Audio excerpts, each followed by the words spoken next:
everybody, and welcome to the next installment of my Read Aloud. We are going to be reading chapters 7 and 8 today in our book Because of Winn-Dixie. So the place where we left off, our last point at the end of chapter 6, Opal, our 10-year-old girl hero, and her dog Winn-Dixie, they were in the library talking to the librarian whose name is Miss Franny Black.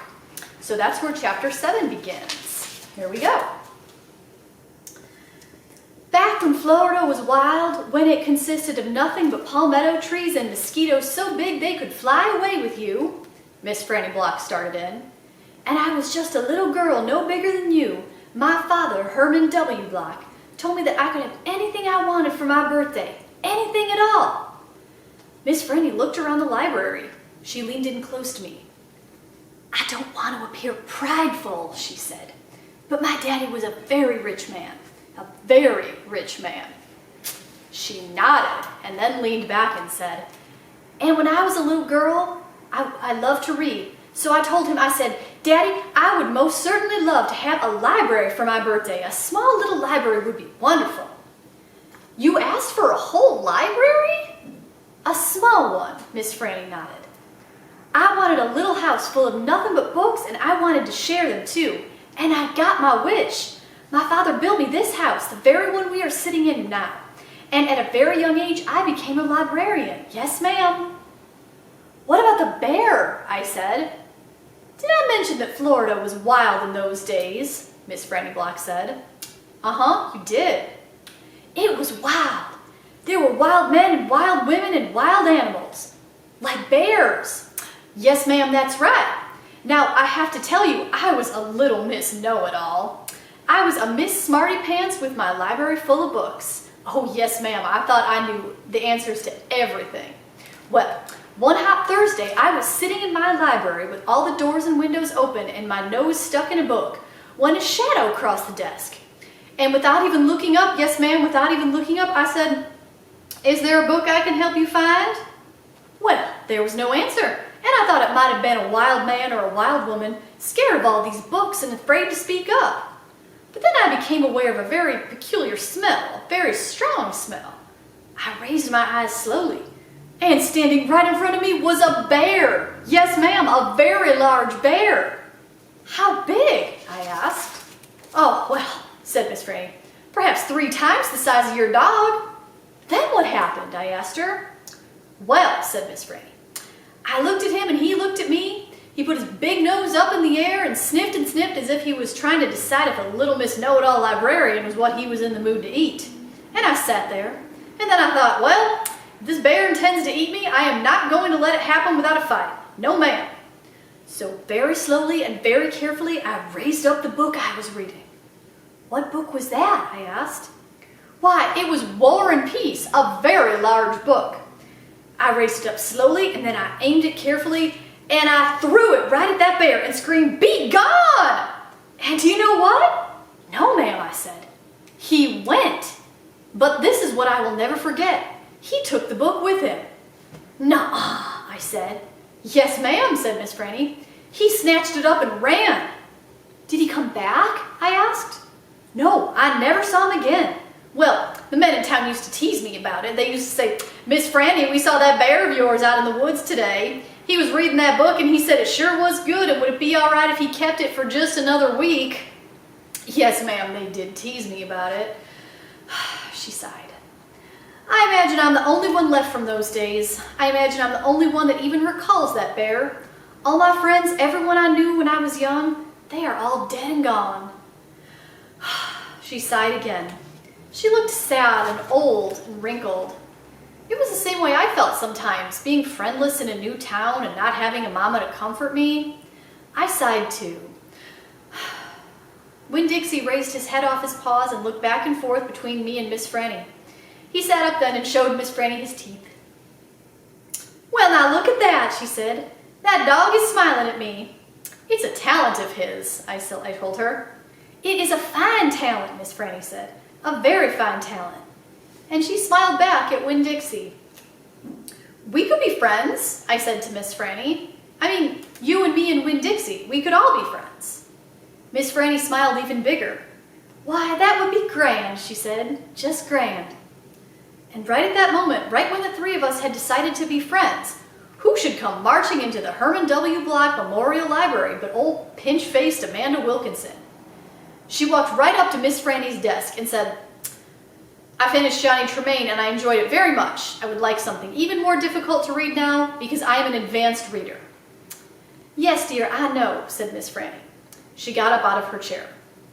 Amanda pretended like I wasn't there. She stared right past me. "Are dogs allowed in the library?" she asked Miss Franny as they walked away. "Certain ones," said Miss Franny, "a select few." And then she turned around and winked at me. I smiled back. I had just made my first friend in Naomi, and nobody was going to mess that up for me, not even old pinch-faced Amanda Wilkinson. Chapter 8. Winn-Dixie's bald spot started growing fur, and the fur that he had to begin with started looking shiny and healthy, and he didn't limp anymore. And you could tell that he was proud of looking so good, proud of not looking like a stray. I thought what he needed most was a collar and a leash, so I went into Gertrude's Pets, where there were fish and snakes and mice and lizards and gerbils and pet supplies, and I found a real handsome red leather collar with a matching leash.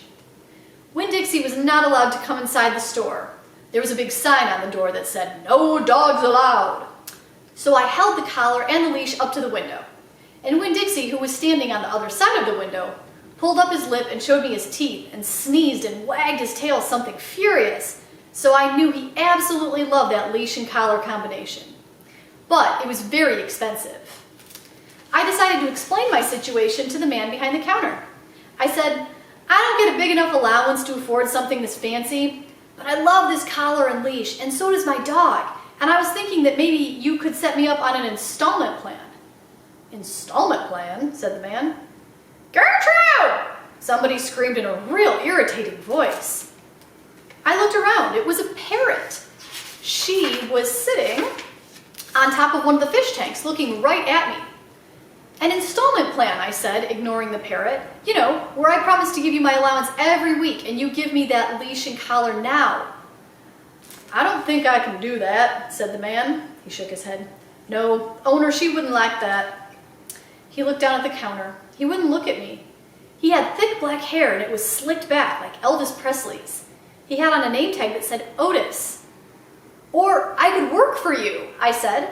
"I could come in and sweep the floors and dust the shelves and take out the trash. I could do that." I looked around Gertrude's Pets. There was sand and sunflower seed shells and big dust bunnies all over the floor. I could tell that it needed to be swept. Said Otis. He looked down at the counter some more. "Gertrude!" the parrot screamed again. "I'm real trustworthy," I said.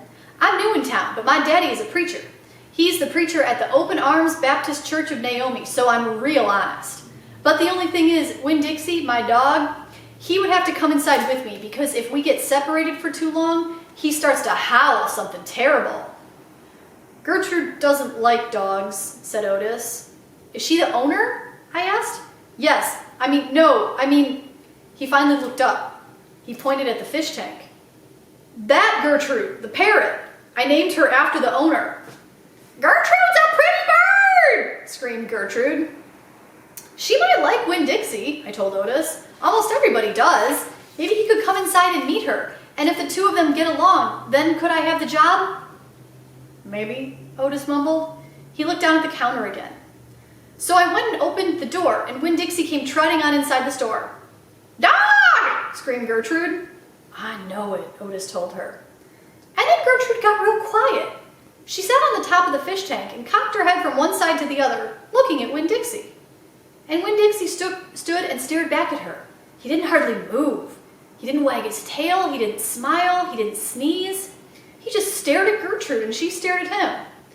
And then she spread her wings out real far and flew and landed on top of Winn-Dixie's head. "Dog!" she croaked. Winn-Dixie wagged his tail just a little tiny bit. And Otis said, "You can start on Monday." "Thank you," I told him. "You won't be sorry." On the way out of Gertrude's Pets, I said to Winn-Dixie, "You are better at making friends than anybody I have ever known. I bet if my mama knew you, she would think you were the best dog ever." Winn-Dixie was smiling up at me, and I was smiling down at him, And so neither one of us was looking where we were going, and we almost bumped right into Sweetie Pie Thomas. She was standing there, sucking on the knuckle of her third finger, staring in the window of Gertrude's Pets. She took her finger out of her mouth and looked at me. Her eyes were all big and round. "Was that bird sitting on that dog's head?" she asked. She had her hair tied up in a ponytail with a pink ribbon. But it wasn't much of a ponytail. It was mostly ribbon and a few strands of hair. "Yes," I told her. "I seen it," she said. She nodded her head and put her knuckle back in her mouth. Then she took it out again real quick. "I seen that dog in church too. He was catching a mouse. I want a dog just like it, but my mama won't let me get no dog. She says if I'm real good, I might get to buy me a goldfish or one of them gerbils. That's what she says. Can I pet your dog?" "Sure," I told her. Sweetie Pie stroked Winn-Dixie's head so long and serious that his eyes drooped half closed and drool came out the side of his mouth. "I'm going to be 6 years old in September. I got to stop sucking on my knuckle once I'm 6, said Sweetie Pie. "I'm having a party. Do you want to come to my party? The theme is pink." "Sure," I told her. "Can this dog come?" she asked. "You bet," I told her. And then all of a sudden I felt happy. I had a dog. I had a job. I had Miss Franny Block for a friend. And I had my first invitation to a party in Naomi. It didn't matter that it came from a 5-year-old and the party wasn't until September. I didn't feel so lonely anymore. All right, and that's the end of chapter 8. Tune in next time and I will read to you chapters 9 and 10 of Because of Winn-Dixie. See you soon. Bye.